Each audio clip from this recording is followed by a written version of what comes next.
This video was sponsored by Card Kingdom. You can visit their store by using my referral link in the description below.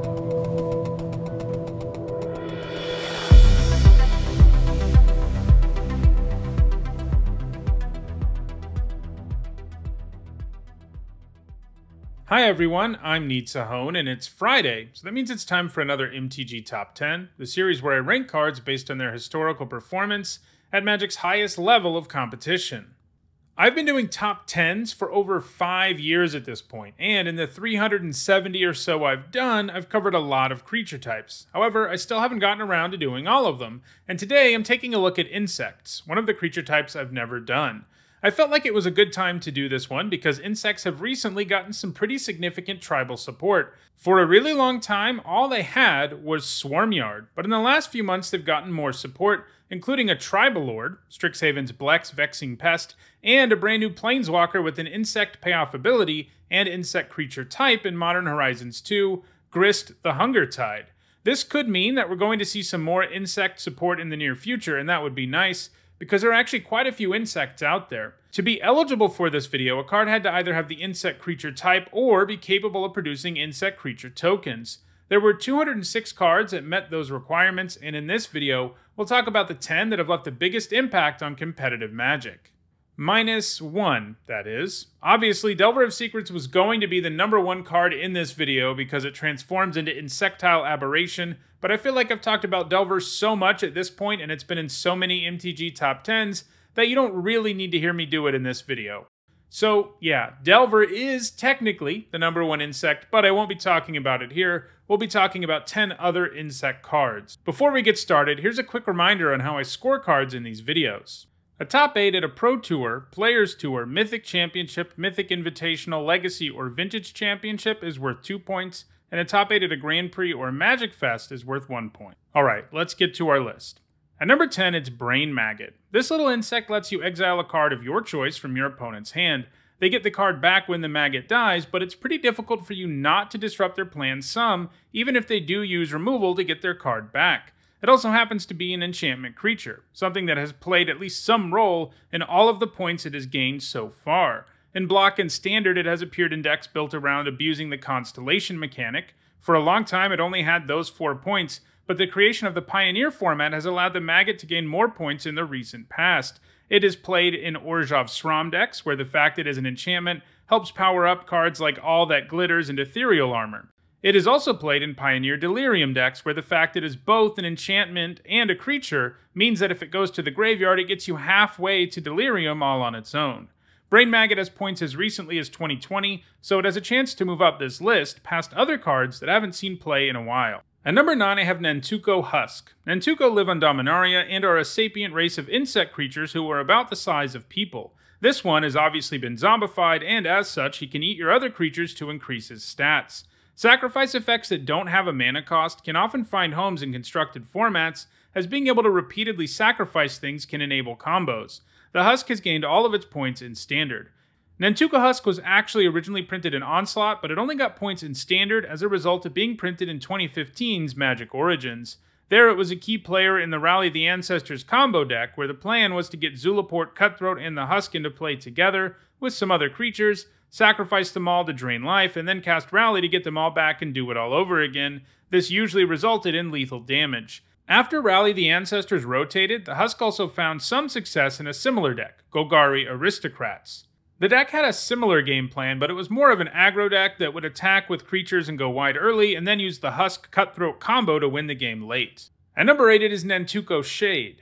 This 2-mana 2/1 insect has the ability that Shades frequently have. You can pay a single black mana to give it +1/+1. This can make the Shade quite scary if you have a lot of mana, and just the threat of using the ability can be a really big problem for your opponent, who will frequently, in the later part of the game, have to chump it not to die, and in the early game just take it because none of their creatures can effectively block it. At the lone Odyssey block constructed Pro Tour, it was in 4 of the top 8 decks, 3 mono-black control decks, and a blue-black aggro deck. The 3 control decks utilized Cabal Coffers, which could produce a ton of mana for the Shade. Between 2005 and 2007, it also picked up points in Extended, Legacy, and Vintage black aggro decks. Funnily enough, it skipped Standard entirely. It doesn't have any points since 2007, and that isn't super likely to change, though a reprint in Magic 2011 does mean it's legal in Modern, so maybe there's not a 0% chance. At number 7, it is Monstrous Carabin. This insect isn't exactly efficient when you cast it. A 5-mana 4/4 that always attacks is far from what you want to be playing, but it comes with cycling, which makes it a far more appealing card, since it can just replace itself in the early game when you need to find mana or something like that. The fact it has cycling is what has led to it finding success at Magic's highest level of competition. It's gained all of its points in Extended and Modern in Living Index. The deck's game plan involves cycling a bunch of creatures, like the Carabid, and then casting a Cascade spell like Violent Outburst. Because the deck is made up entirely of expensive cycling creatures, the Cascade spell always hits the living end, which then reanimates all the creatures you cycled away, while also blowing up your opponent's side of the board. The deck is remarkably consistent, since all of that cycling also helps you find your card with Cascade. It has been a while since Living End has found success in Modern, and even if it did, we've seen a lot of creatures with cycling lately, and it might not make the cut these days with all the new ones. At number 6, it is Crawl Harpooner. The Crawl, like the Nentuco, are a sapient race of insects, but in this case they live in Ravnica, where they tend to be affiliated with Golgari. Crawl Harpooner comes with some nice aggressive stats as a 2-mana 3/2 with reach, and he's also got the ability to fight with a flyer when he comes into play, getting more power the more creature cards there are in your graveyard. A lot of the time, it can take down just about any flyer, and that's nice utility to have on an aggressive 2-drop. Crawl Harpooner was primarily played as a sideboard card in standard aggro decks to bring in against opponents who had flyers you really wanted to kill. It also has a single Pioneer top 8 as a sideboard card in Bant Spirits. It doesn't have any points since 2020, but it is legal in both Pioneer and Historic, and in the right metagame, it might find some more success. At number 5, it is Giant Solifuge. This creature has the insect type, but it's actually kind of a flavor fail, because Solifuges are real-world arachnids. In other words, they're much more closely related to spiders, and this should probably have that type if anything, and the art even looks spider-like. But the game says it's an insect, and that's why it's on this list. As I was researching this list, I realized there were a whole lot of creatures with the insect type that wouldn't be classified that way in the real world, but this is the only one that actually made the list. Anyway, this 4-mana 4/1 can't attack right away because of haste, and it has Shroud, which means it's untargetable. It does die from getting blocked pretty easily, but between haste and trample, it is very likely to get in for some damage before it goes down. It was primarily played in aggro decks in both block and standard, though it was also featured as a sideboard card in a few control decks in both formats. At number 4, it is Hornet Nest, which carries the insect creature type itself, and it makes insect creature tokens. Okay, I guess like the Solifuge, we wouldn't call a nest an insect in the real world, but I give this one a pass since it is at least filled with insects. Anyway, quite flavorfully, this nest has Defender, but if anything at all disturbs it, it sends out insect creature tokens that are 1/1 flyers with Death Touch. Keep in mind that even though the nest is only a 0/2, it can take more than 2 damage at a time, so if you use it to block a big creature, you're going to end up with a ton of tokens. In Standard, it was a sideboard card in various aggro decks where it could be brought in the mirror. Making a bunch of 1/1s with Death Touch just gives you a ton of value since each of them can trade with an entire creature of your opponent's, and if you don't need them to do that, well, they can just pressure your opponent in the sky.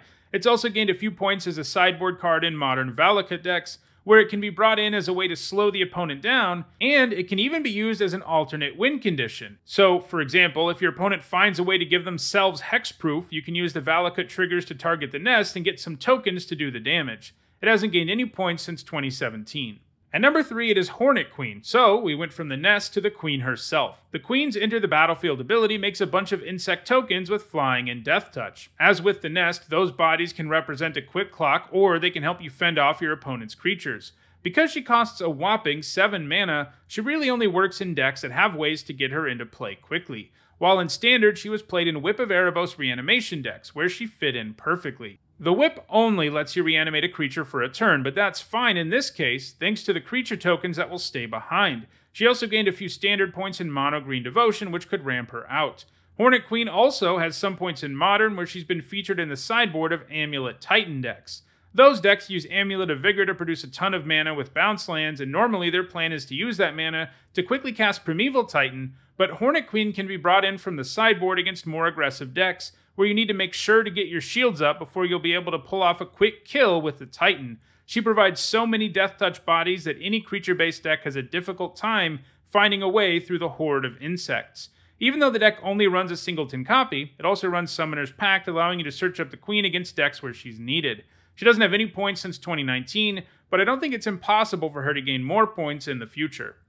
At number 2, it is Xanted Swarm. It has the same score as Hornet Queen, but it has more Pro Tour top 8s, so I use that as a tiebreaker. It doesn't have any power, so it doesn't do any damage when it attacks, but it does have a pretty powerful attack trigger. If you attack with the Swarm, your opponent can't cast spells that turn, so that means you're free to do whatever you want, even against an opponent with a fistful of counterspells. This has led to it being a key sideboard card in many Legacy and Vintage decks that are really reliant on having one big turn where they win the game, like Storm, Goblin Charbelcher, and Reanimator decks. It also has some cool flavor too, as the idea is that you send this swarm of insects after your opponent, and then they're too busy trying to avoid them or get them off of them to pay attention to what you're doing. Anyway, because it is so good at making your opponent unable to interact with you, it is pretty likely that this little insect, or, well, swarm of insects, I guess, will continue to gain points in the Eternal formats going forward, and it may even have a very real shot at the number 1 slot in the long run, excluding Delver of Secrets, which it will never catch up to. And at number 1, it is Wirewood Symbiote. This insect apparently has a taste for elves, and it's a great payoff for elf decks, since it lets you return them to your hand to untap a creature. That might sound innocuous, but there was once an elf deck in Extended where it was central to the game plan, and it's still a key card in Legacy Elves. In both of those types of decks, the plan is to cast Glimpse of Nature, and then basically draw your whole library and play a bunch of elves before winning the game with something like Predator Dragon or Craterhoof Behemoth. The Symbiote combos particularly well along with elves who can tap for mana, and is especially nice with cards like Heritage Druid and Nettle Sentinel. The Sentinel will untap when you replay the elf you returned, and then you'll play a new untapped elf which will draw you a card and also enable you to make even more mana. Glimpse of Nature was actually banned and extended in 2009 because of the strength of this combo, which, as I said, has lived on in Legacy. Well, those are the 10 insects that have left the biggest mark on competitive Magic. If you want to buy any of them, like maybe for a Blex Commander deck, I have you covered. In the description, you'll find direct links to the Card Kingdom store for each of the cards in this video. If you enjoyed this video, please like it and share it so more people have an opportunity to enjoy it. If you want to make sure you catch future MTG Top 10s, don't forget to subscribe and turn on notifications. And if you want to catch up on MTG Top 10s from the past, including more that look at specific creature types, you should see playlists on your screen shortly. Lastly, if you enjoy hearing me talk about Magic, you might also like listening to me talk about real-world history. That's something I do over on my other YouTube channel, Nentuco History. Thanks for watching.